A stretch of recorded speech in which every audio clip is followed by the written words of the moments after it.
غرض یہ کہ باطل طاقتیں مدارس کے خلاف کھل کر سامنے آ گئی ہے اور اب فرقہ پرست طاقتیں سر چڑھ کر بول رہی ہے اور تعصب سینوں سے نکل کر شارع عام پر آ چکا ہے۔ افسوس صد افسوس میرے دوستو، یہ مدارس تو اس قابل تھے کہ انہیں سینوں سے لگایا جاتا، انہیں پلکوں پر بٹھایا جاتا، ان کی تعمیر و ترقی میں ہر طرح کا تعاون کیا جاتا، کیونکہ یہی وہ مدارس ہے جن کی کوکھ سے جنم لینے والے علماء کرام کی قربانیوں کے نتیجے میں ہندوستان آزاد ہوا۔ انہی خانقاہوں کے اندر اللہ اللہ کی صدائے بلند کرنے والے اور بزرگوں کی دعاؤں کے طفیل انگریزوں سے نجات اور رہائی نصیب ہوئی، لیکن آج انہی مدارس کو مسمار کرنے کی کوششیں کی جا رہی ہیں۔ محترم حضرات، ہم پوری دنیا کی متعصب اور فرقہ پرست طاقتوں کو چیلنج کر کے بتا دینا چاہتے ہیں کہ مدرسہ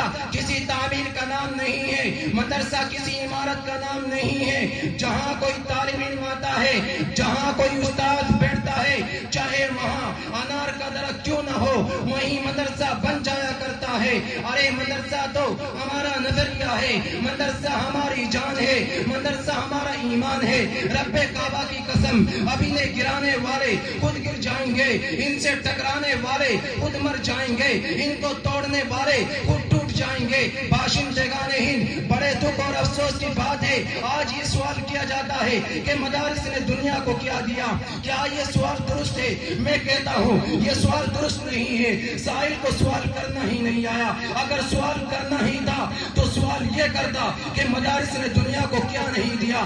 ارے باشندگان ہند، تم تو نازی بن چکے ہو، تم تو غدار بن چکے ہو، اگرچہ تم نے اپنی تاریخ کو بھلا دیا، لیکن ہمیں اپنے آباء و اجداد کی تاریخ یاد ہے۔ آؤ میں تمہیں بتاؤں کہ مدارس نے دنیا کو کیا نہیں دیا۔ ارے ہندوستان، میں تجھ سے پوچھتا ہوں کہ تجھے انگریزوں کی جوتوں سے اٹھا کر اقتدار پر کس نے بٹھایا؟ غلامی کے پنجروں سے پرندوں کی طرح پرواز کرنا کس نے سکھایا؟ تمہیں قیدی سے شہری اور غیر وطنی سے وطنی کس نے بنایا؟ ہم سے ہمارے کارنامے اور داستانیں معلوم کرنے والوں میں کیا بتاؤں اور کہاں تک بتا سکتا ہوں؟ اگر تم سے ہو سکے تو ہماری داستان افریقہ کے برپا کے طوفان سے پوچھو، ہماری داستان شاملی کے میدان سے پوچھو، ہماری داستان پھانسی کے پھندوں سے پوچھو۔ یہ تمام کے تمام خلوص و وفا کے نغمے سنائیں گے۔ آج کثرت پر اترانے والوں اور اقتدار پر گھمنڈ کرنے والوں، تمہاری حکومت انگریز کے حکومت سے طاقتور نہیں، یہ شاہجہانہ چال انگریز سے تیز نہیں۔ یاد رکھو، اگر تم باز نہ آئی تو میں کھل کر یہ پیغام دے رہا ہوں، سرفروشی کی تمنا اب ہمارے دل میں ہے، سرفروشی کی تمنا اب ہمارے دل میں ہے۔ دیکھنا ہے زور کتنا بازو قاتل میں ہے، مجھے کہنے دیجئے،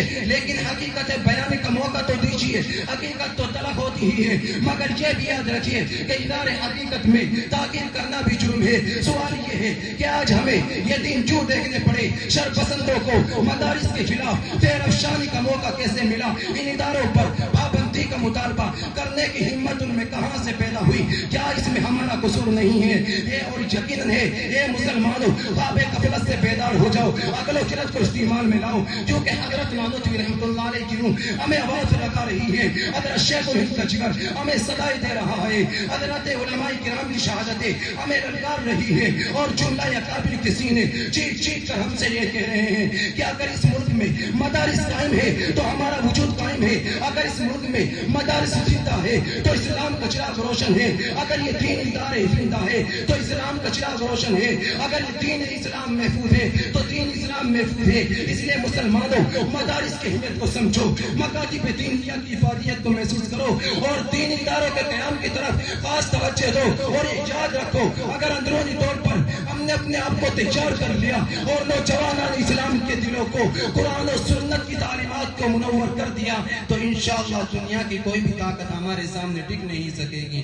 بس دعا یہ ہے کہ مولا کریم مجھے اور آپ سب کو اس پر عمل کرنے کی توفیق عطا فرمائے۔ اس شعر کے ساتھ میں اپنی باتوں کو یہیں پر ختم کرتا ہوں۔ مبارک ہو تم کو حکمرانی، مخالفت بھی ہم نہ کریں گے۔ مبارک ہو تم کو حکمرانی، مخالفت بھی ہم نہ کریں گے۔ اگر شریعت پر ہاتھ ڈالا نہ تم رہو گے نہ ہم رہیں گے۔ وآخر دعوانا الحمدللہ رب العالمین۔ بہت خوب، ماشاءاللہ، کتنے مختصر سے وقت میں کتنی جامع بات۔ میرے ہم درس رفیق محترم مولوی محمد شیخ صاحب نے آپ حضرات کے سامنے بیان کی ہے۔ اللہ تبارک و تعالیٰ ان کے علم میں کشادگی مرحمت فرمائیں اور دین کے پھیلنے کا ذریعہ بنائیں۔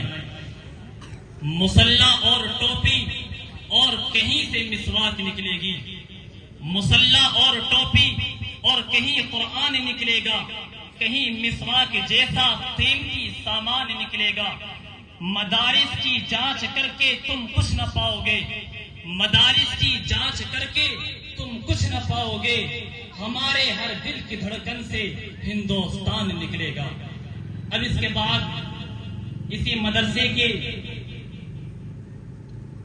طالبہ کو مدعو کر رہا ہوں،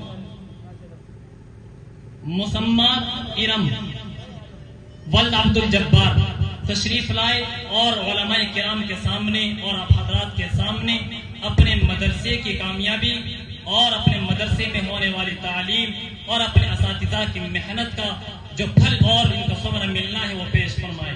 تلاوت کلام اللہ سے سامعین کو مستفیض فرمائے۔